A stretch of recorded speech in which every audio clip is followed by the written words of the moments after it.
Hello everyone, this is Coach Danki.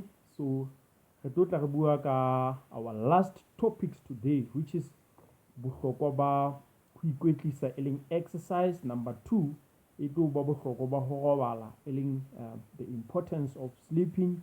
Hore na ntho tsena di le pedi tsena di tlo thusa immune system e leng sesole sa hao sa mmele ka tsela e jwang. So, re tlo qala ka ho ikwetlisa pele.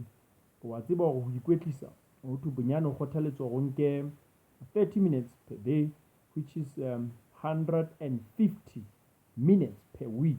So wena o tla sheba fela o latela hore na ke dinako difeng tseo o ka kgonang hore o ikwetlise ka tsona. So ke yona nako e leng hore e kgothaletswa hore o ka e nka o ikwetlisa.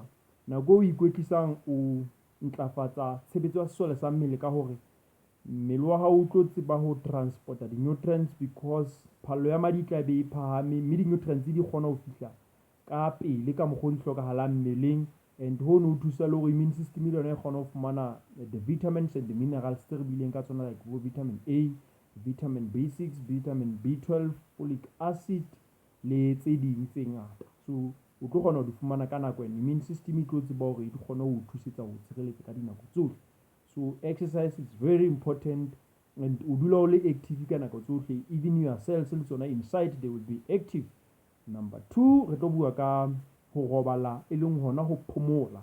O tlameha o phomole nako e lekaneng, and ha o thwe wena o robetse nako e lekaneng, o tlameha o nke bonyane dihora tse 6 ho isa ho tse 8 hours o phomotse o robetse.